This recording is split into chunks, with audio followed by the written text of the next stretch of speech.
भैया ने कहा सब चलो, लाला को नींद आ गई, लाला को सोने दो।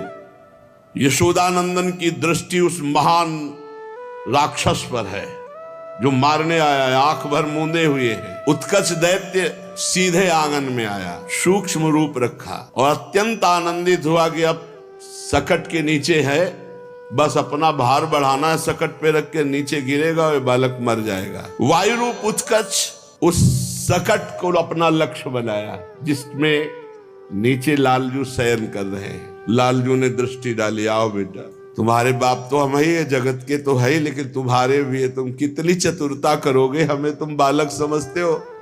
भगवान ने दृष्टि से देखा, कितने भाग्यशाली है जो दृष्टि बड़े बड़े ऋषि मुनि आराधना करके चाहते हैं, वो उसको सहज मिल रही है। भगवान ने एक अंगूठा मुंह में डाला और चूसने लगे, मानो उसको दिखा रहे हैं कि मैं जग रहा हूं, सो नहीं रहा हूं। वहां कोई आसपास नहीं। भगवान ने ऐसी लीला की, शयन की कि सब चले गए थे। वैसे भी अंगूठा चूसने का अभ्यास है प्रभु को। उसमें आता है ना कि भगवान अपने कर कमल से चरण का अंगूठा, चरण का, करारविंदेन मुखारविंदम पदारविंदे विनिवेशयंतम वटस्य पत्रस्य पुटे शयानम बालम मुकुंदम मनसा स्वरामी। तो कर पग गही अंगूठा मुख मेलत, प्रभु पौढ़े पालने अकेले, हरसी हरसी अपने रंग खेलत। अभी सोने की लीला करो, जब चले गए ना तो आनंदित हो। मान लो जैसे कोई पहलवान युद्ध करना हो तो थोड़ा अंग अपने, तो अपने अंग और अंगूठा पी रहा। जे चरणारविंद श्री भूषण उरते ने कुनटारती, देखो धोखा रस चरणन में मुख मेलत कर आरती। जो चरणारविंद के रस को सुरमुनि करत विषाद, सो रस है मोहू को दुर्लभ ताते लेत स्वाद। ये सब लोग हमारे चरणों की क्यों वंदना करते हैं? बड़े बड़े ऋषि मुनि चरणों का ध्यान करते हैं, तो क्या स्वाद चरणों में? तो भगवान चरण पकड़ के खुद अपने अंगूठा का स्वाद ले रहे हैं। इसी समय वो सकट पे पहुंचा वही उत्कच, और एक बार भगवान को देखा। सा पूतना पोथ कोयम पोतो विसंकट, सकटाधरस्तादास्ते साक्षात मृत्युम विधातुम तुम नो कोपि, जंतुर्मुष्य शक्यतीति लक्ष्यते छद्म रूप सद्म तयाचा पूतना संस्थिता, तस्मादमूर्ते सन्नो पूर्ते भवानी। ये पूतना को मार दिया, छोटा सा नीलमणि ये पूतना को मार दिया। सा पूतना पोथ कोयम पोतो, अरे पूतना क्या थी, उसको इसने मार दिया। मुझे तो विश्वास नहीं होता कि ये पूतना को मार सकता है। उत्कच ने देखा, तो भी मैं आज इसके प्राण हर ही लूंगा। वैसे तो बहुत सुंदर है और इतना सुकुमार है कि पूतना को कैसे मार सकता है। ऐसा निश्चय करके सकटे पर अपना जाकर बैठ गया और वजन बढ़ाने लगा। आसुरी माया का विस्तार, सकटा भारी वजन, और उसने जितना वजन लगाया पूरा अपनी आसुरी माया का, कि नंदनंदन इसी के नीचे पिस जाएंगे। और उत्कल को पता नहीं था कि अनंत ब्रह्मांड एक रोमकूप में धारण करते हैं, एक रोमकूप में दिखरावाते माता अद्भुरो प्रचंड, रोम रोम प्रति लागे कोटि कोटि ब्रह्मांड, ब्रह्मांड निकाया निर्मित माया, रोम रोम प्रतिवेद कहे। क्या जाने हो असुर, भगवान को पीस डालने की इच्छा से पूरा भार रख दिया उस छकड़े के ऊपर। भगवान ने कहा कि तू धूर्तता यही दिखाने आया है हमारे घर में? किलकारी मारी, चरण ऐसे लगा दिया छकड़े। पालने से काफी दूर होगा छकड़ा। छोटे से नंद नंदन बामन बन के गए थे तो पहला पग ब्रह्मलोक गया था। ये है ये, वो पूरी ताकत लगा रहा है, छकड़ा टस से मस नहीं हो रहा। छोटे से नंद नंदन का एक चरण के वजह से पूरी ताकत लगा रहा है सकटासुर, वही उत्कच। उत्कच ने सोचा कि कहीं और गोपगण आ गए तो हमारी बात बिगड़ जाएगी। पूरा फिर संकल्प करके माया के द्वारा पूरा बल, लेकिन जितनी माया है उन सब मायापति तो भगवान है। कहाँ वात्सल्य रस से दुलार करने वाले बाबा और मैया के द्वारा पोषित लालजू ने योग माया की तरफ देखा कि बहुत उपद्रव कर रहा है ये, ब्रजेंद्र नंदन के वात्सल्य का आस्वादन, कहा मैं बालक हूं और ये उत्कच उपद्रव मचाने आया है। योग माया ने कहा सरकार बस आपका इशारा ही काफी है। जहां प्रभु थे सकटा ऐसा उल्टा कि नीचे सकटासुर वही उत्कच, और योग माया ने अपना बल विस्तार किया, किचकिचा गए, वही मर गए। भगवान की अनंत शक्तियां हैं। वो अंदर से काख रहा है, रो रहा है, करुण क्रंदन कर रहा है। योग माया ने आवाज बंद कर दी। जैसे अभी भगवान यहां प्रकट हो तो ना किसी को शब्द सुनाई देगा, ना किसी को रूप दिखाई देगा, ना भगवान जितना कार्य करते हैं वो सब योग माया से करते हैं। भगवान अगर योग माया तो एक को जिसको दर्शन देना होगा वही केवल देख सकता है, वही सुन सकता है भगवान क्या कह रहे, दूसरा नहीं। तो वहां आवाज बंद कर दी। योग माया मुपाश्रित गोप गोपांगनाएं इतना चीखा वो दैत्य छकड़े के नीचे, और योग माया का दबाव पिसा चला जा रहा है, मार चीख रहा, लेकिन घर में किसी के कान में आवाज नहीं पड़ रही। योग माया ब्रजेंद्र नंदन के इशारे में चलने वाली है। दैत्य मर गया, लेकिन सकटे में स्पर्श लालजू का चरण, और सकटे में वो था तो लालजू के चरण के स्पर्श मात्र से, छकड़े के स्पर्श मात्र से वो दिव्य रूप में आ गया। उसका आसुरी शरीर तो मर गया। भगवान के अब योग माया इस समय किसी को आने नहीं दे रही। भगवान के सामने दिव्य रूप धारण करके चरणों में योग माया ने आदेश के तुरंत अंतर, यहां विनय और प्रार्थना का भी समय नहीं, वो भगवान की अनुमति से अब आवाज पहुंची छकड़े की।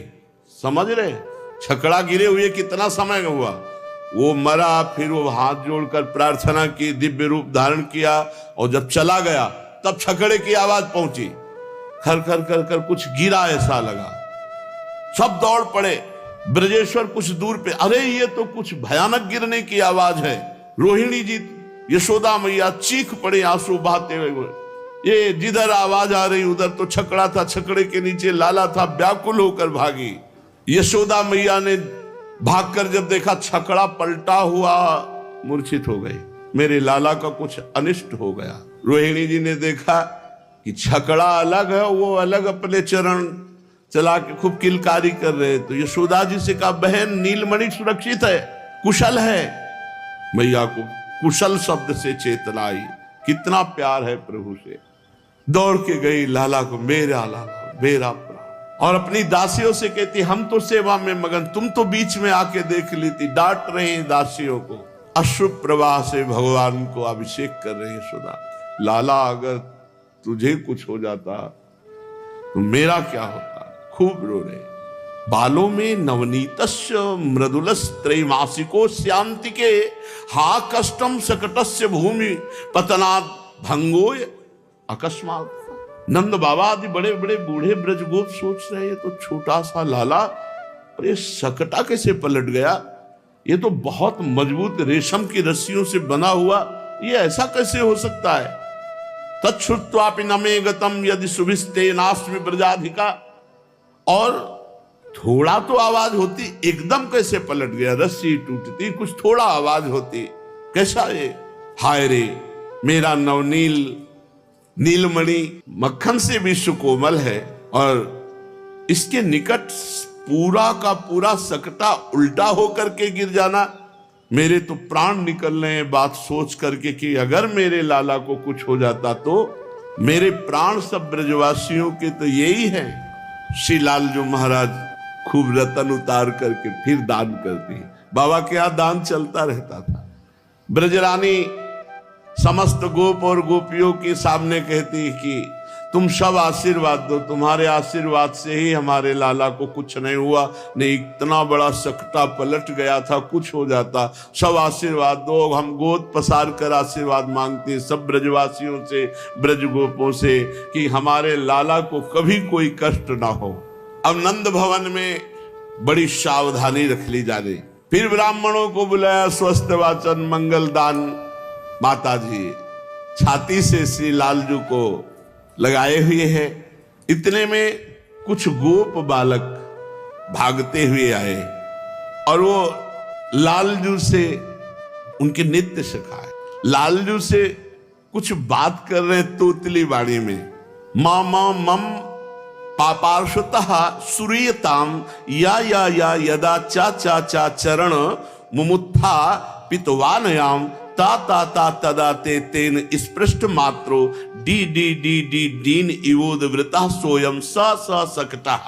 कैसी तोतली बानी में बोल रहे हैं, मा मा मा मा मम पापाश्रुता श्रूयताम, मेरी मेरी मेरी बात सुनो, या यदा चा चा चरण मुमुत्था पितवानयाम, ये जो सकटा पलटा है मैंने दूर से देखा है।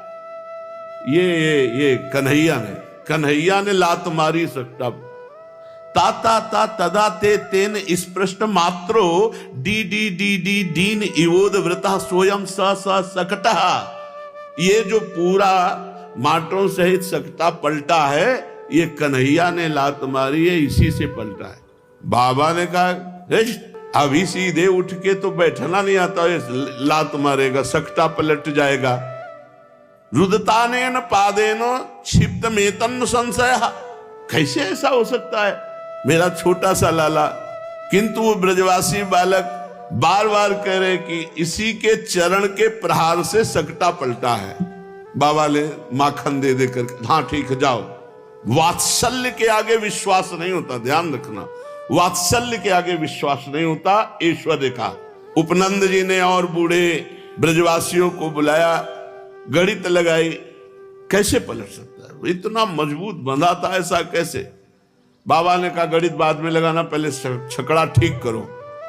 जवान जवान बलिष्ठ गोपों ने, जो 50 की संख्या में थे, सकटा को ठीक किया, सामग्री रख दी गई।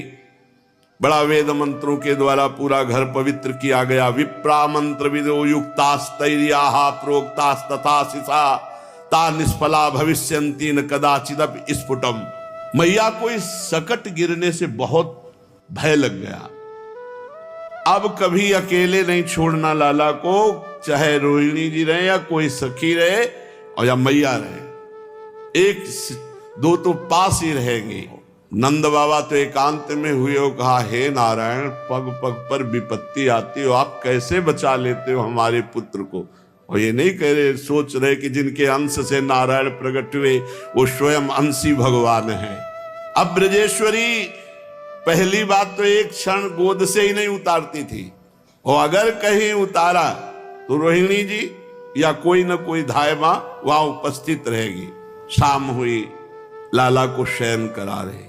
जसुदा मदन गोपाल सुआवे, देखी शयन गति त्रिभुवन कंपे, ईश बिरंची भ्रमावे। जब ये शयन करते तो पूरा समेट के शयन करते, मैं ब्रह्मलोक तक सब बोले, पूरा कंपायमान अनंत ब्रह्मांडों का कर विनाश करके सबको अपने में लेके शयन करते। उनको यशोदा मैया स्वयं शयन करा रही। असित अरुण सित आलस लोचन उभय पलक परि आवे, जनु रवि गति संकुचित कमल जुग निश अली उड़न न पावे। मानो कमल संकुचित हो रहे रात्रि में, ऐसे प्रभु के नेत्र मुंद रहे हैं। कैसे लाल लाल छोटे छोटे ओष्ठ हैं। श्वास उदर उसित यो मानो दुग्ध सिंधु छवि पावे। जब तो उदर जो भगवान का ऊपर नीचे हो रहा है, बड़ी शोभा हो रही। नाभि सरोज प्रगट पद्मासन उतरी नाल पछितावे। वही नाल, वही नाभि जिससे ब्रह्मा जी प्रकट हुए है, यशोदा मैया ऐसे ऐसे उधर माट व्यवस्था सब करके छुप जाती थी। और पूरी लीला देखने के बाद फिर हम पकड़ेंगे। शेष चर्चा आगे। श्री राधा वल्लभ लाल की।